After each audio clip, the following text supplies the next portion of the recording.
Hello, beauties. Welcome to Moms Unboxed, a podcast where I unbox with you the how-tos, tips, and tricks to empower women to upgrade relationships, intimacy, and parenting. I'm your host, Melanie Caroline, a multi-dimensional woman, life coach, lover, and mom who's made a lot of fucking mistakes. If you want to live a sensual and liberated life, you've come to the right space. Don't forget to follow Moms Unboxed because you don't want to miss an episode. Hello, and welcome to another episode of Moms Unboxed. I am so thrilled you're here with me this week. I'm really excited about this episode because it is a testimony to my growth and what we're all capable of as mothers. So I hope that you're having a great week. And if you're not, I trust that it'll turn around for you. I really, truly do. And it's all about perspective. And it's about testimony to our strength, our resilience, our tenacity. Anytime that we are placed in a situation or circumstance that is uncomfortable for us. So if you know a mama, friend out there, a woman, whomever really, that would benefit from hearing about a trip that I had that really circles back to what it is we are capable as mothers, even when we are filled with intrusive thoughts, fear, uncomfortability.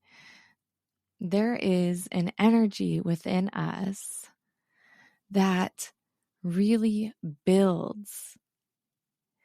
And with that built strength and trust and even courage, we surprise ourselves. Josh and I, before we separated, had told the kids that we were going to go take them to the Redwoods. And this obviously never happened. We had COVID. And then after COVID, our relationship was rocky. And then we ended up splitting up. And we never took the kids to the Redwoods. And what I started to hear from my kids is, oh, we never went to the Redwoods, or I wish we could go to the Redwoods. Oh, we never going to go to the Redwoods. They lost trust that we are going to keep our word and our integrity and our commitment to them to take them to the Redwoods. So I made it a fucking goal of mine this summer to elevate my role as a mother, to become a better leader, to have integrity. I cannot talk today, y'all. Let me pause because Donnie has COVID and he's feeling like shit. But the same symptoms he was having yesterday, I can feel it like in my deep nasal. So not excited, but I'm struggling to speak because of it. So let's get back to it. With that said, I wanted to be a better mother, a better leader. I wanted to keep my commitments. If I said I was going to do something, I wanted to do it. And this was something that I assessed within myself that I needed to improve on.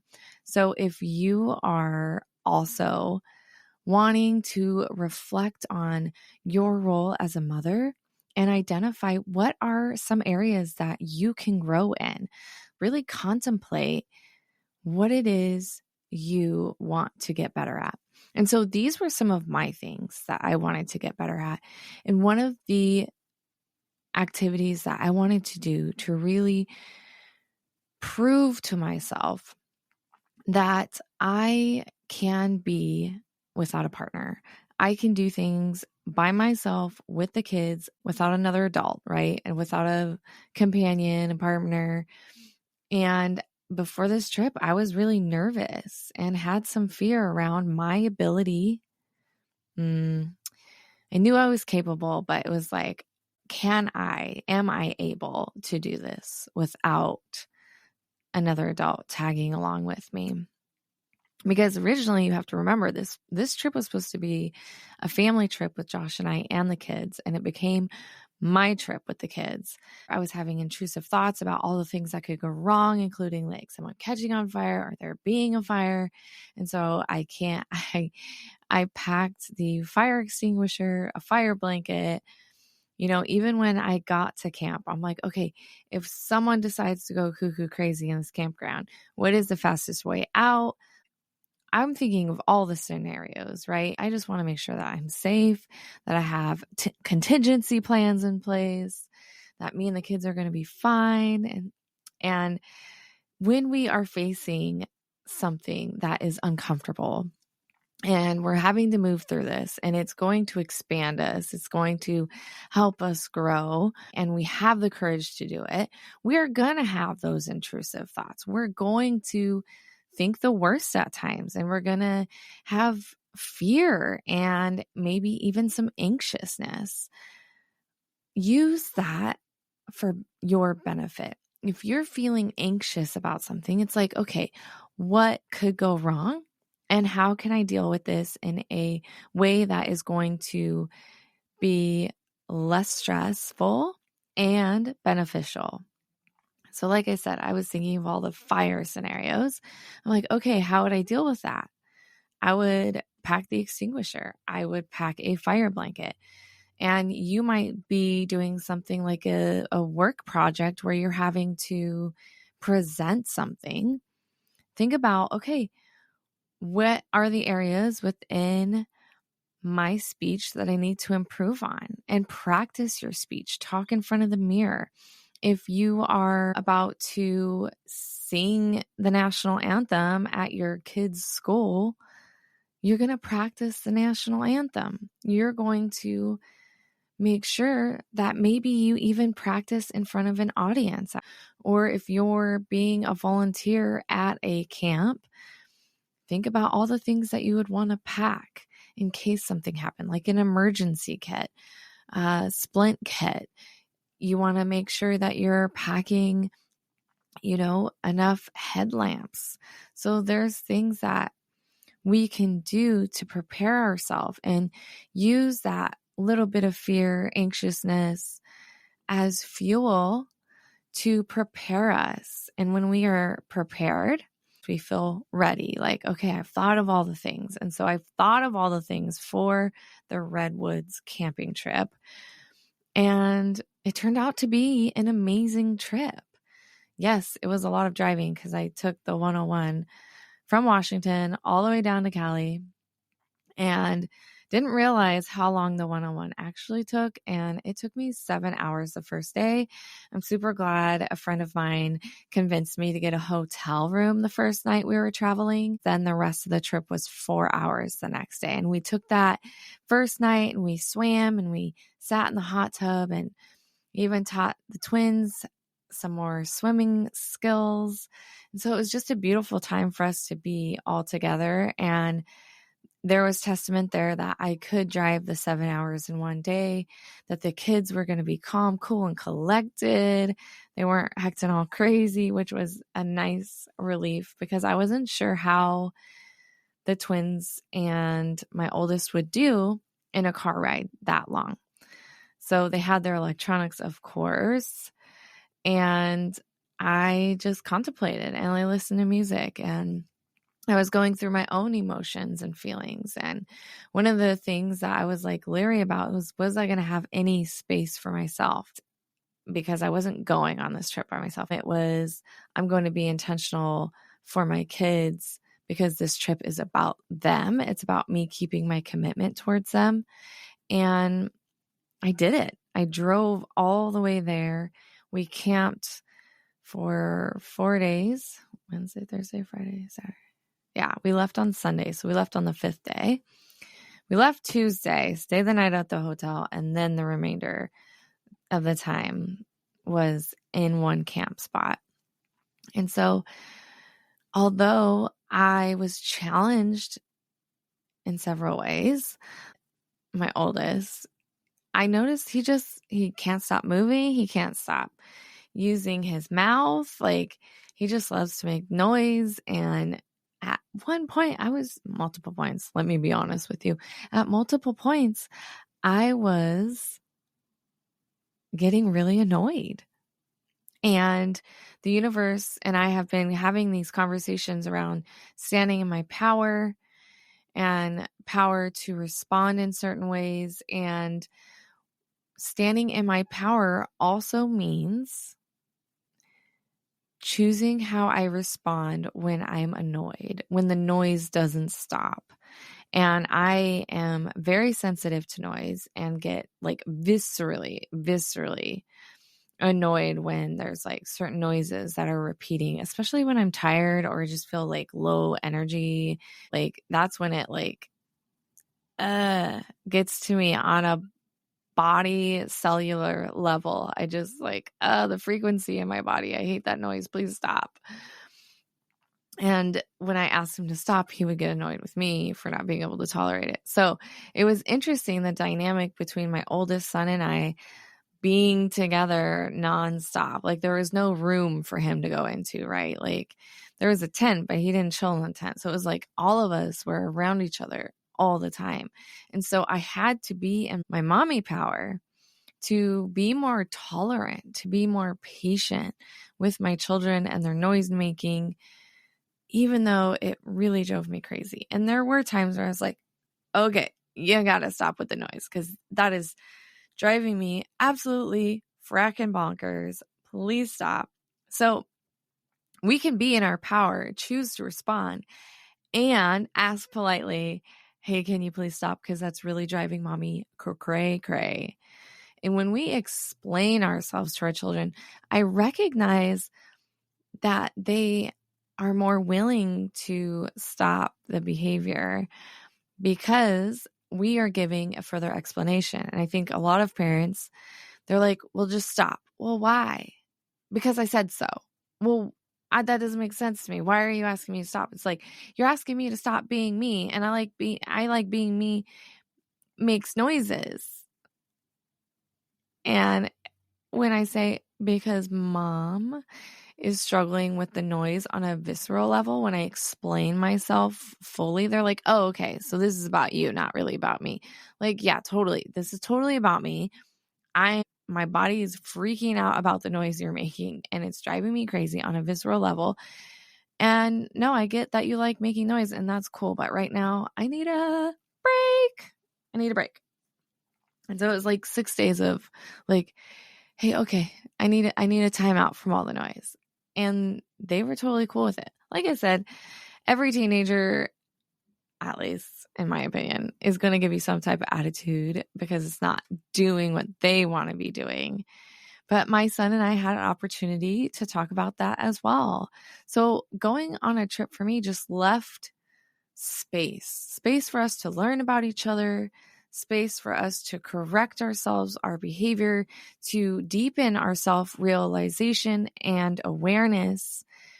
And it gave me an opportunity to connect with myself a bit and to really see myself as the mom that I am and really expand my, I guess, push my limits a bit. Yeah, that's a good way to put it. It pushed my limits a bit as far as my capacity to hold the space for the kids for like 6 days straight.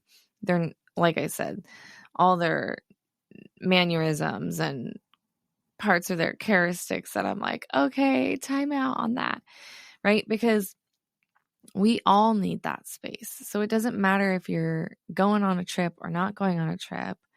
You're going to notice when we are around individuals for a length of time, we notice that there are things about them that drive us crazy.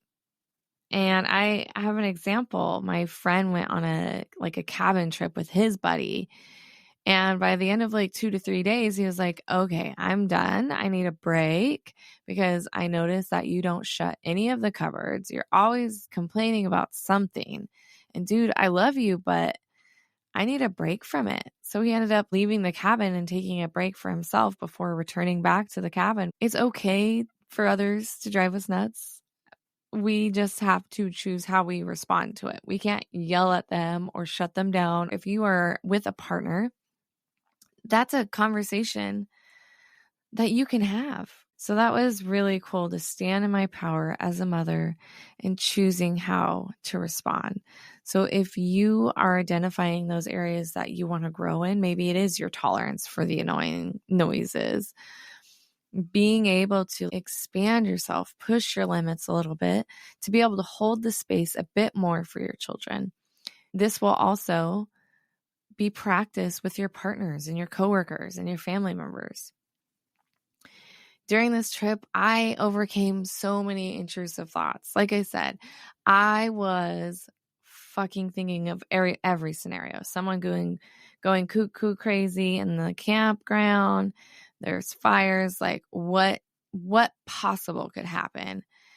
And how do I prepare for that? And then noticing too, like, okay, this is an intrusive thought. No one is going to go crazy in the campground. When we have an intrusive thought, if we are not actually aware of the intrusive thought and we just allow ourselves to go down these rabbit holes, these storylines that play out when an intrusive thought arises, we can get stuck there for a long while. So I realized, oh, okay, I am having this thought. It's pretty intrusive. It's definitely not factual, and it's unlikely to happen. So then I would have to, okay, are there safety things that I could do to prevent this scenario? Or should this scenario actually occur? What can I do? And you can extract those lessons from an intrusive thought if you'd like. Now, if it's like out there and you're like, no, I don't need to like be thinking about this, that's okay, because we want to identify the intrusive thought. We want to know it's there, it's arisen, holy crap, just went down a rabbit hole. Let me pull myself out. I'm going to allow this intrusive thought to just be released. I'm going to focus my mind and attention on something else. So I had to do that quite a bit throughout this trip. And it was great practice for me to really understand my mind, how I got into a rabbit hole, and how to best pull myself out of those intrusive thinkings. Because the intrusive mind can be extremely powerful if we are not careful and we are not mindful of the thoughts that we are having. So I want you this week to notice your intrusive thoughts. What type of thoughts are they? Are they around safety? Are they around the integrity of your relationship? Are they around yourself and how you feel about you? Where do intrusive thoughts show up in your mind? And can you be aware of the intrusive thought and notice the rabbit holes that they take you down? So just practicing awareness around intrusive thinking would be super beneficial. This trip was a testimony and validation that I could take the kids by myself on a 1,000-mile journey, multiple hours and days of just being the four of us. And although there was some nervousness there, some fear, I've built more confidence in myself. I now know that it's possible for me to go on another trip that is multiple days across 1,000 miles because I've done it before. And when we start doing things that are courageous and we build the testimony, we show ourselves like, yes, I am capable of this. I am resilient. Even with all the little issues in between our trip, like my youngest son's hand becoming swollen and his eye because he got fucking bit by something, I can handle that shit, right? I know what I'm doing. I am capable.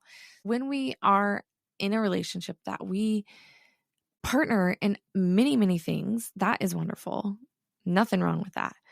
But it's like when we split up, we realize like, oh shit, I have had no testimony of being able to do things on my own because we did everything together. Now it's kind of the case for me. It's like I didn't do a lot of big trips by myself. I was always with my partner. And when we do that, and it comes back to well, now I'm single, or now I want to do things on my own with my kids, or on my own just by myself. I have to have courage to do those things.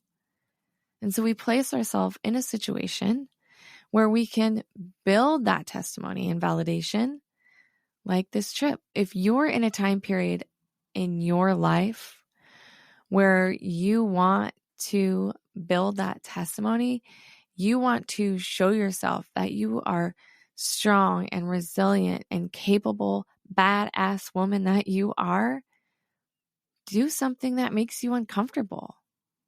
Try something new. If there's something that you've always wanted to do or come back to, absolutely do it. At least once. I bet you'll be surprised of the outcome, of what you will find and who you will find, which I bet is going to be a braver, more confident, liberated woman. Because deep down, that is every mom, every woman out there needs to be living a liberated, free, and sovereign life where your confidence is fucking as high and beyond anything in this world. I was going to say as high as Mount Rainier, but shit, I want our confidence to be higher than Mount Rainier. I want it to be touching the sky and back. I want us to be able to trust ourselves, trust our inner knowing, our goodness, and know that we are capable of so many extraordinary things in this world. And that was this trip for me. It was an extraordinary testament. And the kids had such an amazing time going to all these monumental trees, like the drive-through tree, the corkscrew tree, the big tree, trees of mystery. Like, we did so much, and we played on the beach, and we had a good time. And although I was, overextended on some days, seeing their laugh and their smile and seeing their trust in me, rebuilding that relationship, rebuilding the things that I have lost in the past, was absolutely fucking worth it. Every bit of it. It was amazing. And I'm so excited for next summer because, why not make this a tradition? Mom takes the kids on a trip. I think it's awesome. I think it's great. And I want you to push yourself past your limits. Grow and evolve as a mother and as a woman. Do something challenging. Build testimony that you are fucking capable. All right, mamas, that's all I have for you this week. This was an amazing week and a great testimony of my abilities and the kids building so many memories and having so much joy and fun along this trip. If you know a mama out there who is hesitant to go on a trip by herself with their kids, or even is becoming newly single, and she's like, I don't know if I can do it myself, tell her that you absolutely can. They are strong, capable, and courageous, and so are you. Send this episode to them because I want every woman to know how extraordinary she is. Thank you so much for listening to this episode. I appreciate you. And don't forget to live a liberated, sensual, and unboxed life. Until the next time. Thank you again for joining me for another episode of Moms Unboxed. If you have a topic or relationship question, connect with me at I am Melanie Caroline. And don't forget to follow Moms Unboxed. May you live a liberated, sensual, and unboxed life. I'll be chatting with you next Wednesday for another episode. Until the next time, sunshine.